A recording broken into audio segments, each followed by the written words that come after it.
నా పేరు నోటి వెంకటేశ్వర రెడ్డి, తిమ్మారెడ్డిపాలెం, నెల్లూరు జిల్లా, కందుకూరు నియోజకవర్గం, లింగసముద్రం మండలం. పొగాకు రైతులో ఇప్పటి వరకు మా కందుకూరు అంటే 27,000 కేంద్రం. మా బోర్డులో ఇప్పటికి జరిగింది 4 రౌండ్లు జరిగిందన్న. ఈ 4 రౌండ్లో తొలి రౌండ్లో 2 బేళ్ళు ఇచ్చారు. బేలు అంటే 150 కిలోలు లెక్క చొప్పున ఒక్కొక్క బేలు. రెండవ రౌండ్లో 2 బేళ్ళు ఇచ్చారు. మూడవ రౌండ్లో 3 బేళ్ళు లెక్కనిచ్చారు. ఇప్పుడు 4వ రౌండ్లో 3 బేళ్ళు లెక్కనిచ్చారు. అంటే మొత్తం 10 బేళ్ళు ఇప్పుడు జరిగినాయి అమ్మకానికి.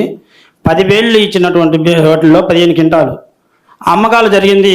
సరాసరిన 8 క్వింటాల నుంచి 9 క్వింటాల లోపు జరిగి ఉంటుంది ఒక్కొక్క రైతుకి. నోబిడికి గతంలో మన ప్రభుత్వం ఉన్నప్పుడు నోబిడి బేళ్ళు కూడా మళ్ళీ 2వ రౌండ్లో అవి కలిపిస్తారు. అంటే ఈ ట్రిప్ మనకి 2 బేళ్ళు ఇస్తే ఆ 2 బేళ్ళు 1 బేలు వెనకే వెళ్తే రేపు మనం మళ్ళీ 2వ రౌండ్లో ఇచ్చేటప్పుడు ఆ 2 బేళ్ళు ప్లస్ వెనకొచ్చిన బేలు 3 బేళ్ళు కలిపిచ్చేది. అలా అమ్మకాలు ముందుకు సాగుతున్నాయి. ఇప్పుడు అలా లేకుండా 4 బేళ్ళు ఇచ్చారు. ఇప్పుడు మళ్ళీ 5వ రౌండ్ జరుగుతుంది.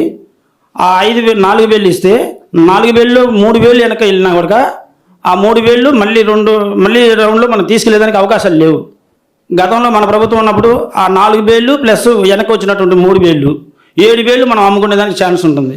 7 బేళ్ళు 5 బేళ్ళు 6 బేళ్ళు పోతే 1 బేలు మళ్ళీ రిటర్న్ వస్తుంటుంది. ఆ విధంగా పొగాకు ముందుకు సాగుతూ మన ప్రభుత్వం అప్పుడు ఎక్కువగా తొందరగా అమ్మకాలు జరిగినాయి. ఇట్లా అమ్మకాలు ఇప్పుడు జరగనందువలన ఉన్నటువంటి పొగాకు మండీలు మగ్గిపోయి పురుగాడి తేలికొచ్చింది. నిన్న మా బోర్డులో మా తిమ్మారెడ్డిపాలెం గ్రామమే పొగాకు వేలం అమ్మకానికి వచ్చింది. 16,000 రూపాయలకి లెక్కన 80,000 90,000 కొంటే 1 బేలు 2 బేళ్ళు 18,000 రూపాయలు 21,000 రూపాయలకనే వేసేయటం. ఇది మాకు గిట్టుబాటు ధర కాదని చెప్పి మా గ్రామ రైతులందరూ కూడా నిన్న బోర్డుని ఆపు చేయడం జరిగింది. ఆపు చేసిన తర్వాత మేము మా ఏఎస్ఓ గారిని అడిగాము, సూపరింటెండెంట్ గారిని, ఏంటి సార్ ఈ విధంగా ఉంది, ఈ విధంగా చేస్తే మేము రైతులు ఆత్మహత్యలు చేసుకునే పరిస్థితికి వచ్చున్నాము అని అడిగితే కలిసి మాట్లాడుకుందాం రండి అని చెప్పి ఆ బయ్యర్ని అందరిని పిలిపించారు. మళ్ళీ ఆ బయ్యర్లు మాట్లాడుతుంటే జీపీఐ బయ్యరు కంపెనీ వాళ్ళు మాట్లాడుతుంటే ఏమని చెప్తున్నారు, మాదేం లేదు, మీ ఏఎస్ఓ గారు ఎట్లా చెప్తే అట్లా మేము నడుచుకుంటామని చెప్తున్నారు. అంటే ఏఎస్ఓ గారు చేతిలోనే ఉంది మాది అంతా, మా కందుకూరు బోర్డు. కాబట్టి తక్షణమే మా కందుకూరులో 2 బోర్డులు ఉన్నాయి సార్, 26, 27 2 వేలం కేంద్రాలు. కాబట్టి మీరు రాబోయే పొగాకు అయినా కూడా గిట్టుబాటు ధర కల్పించాలంటే మీరు మా కందుకూరులో అడుగు పెడితే తప్పక, లేకపోతే కొంతమంది ఆత్మహత్యలు చేసుకునే పరిస్థితికి వచ్చున్నారు.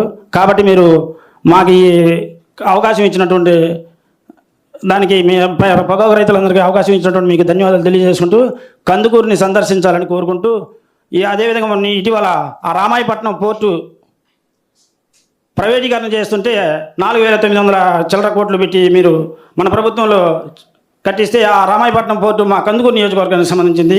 5,000 కోట్లు. అవును సార్, ఆ 1,500 కోట్లకి దాన్ని ప్రైవేటీకరణ చేస్తున్నారు సార్.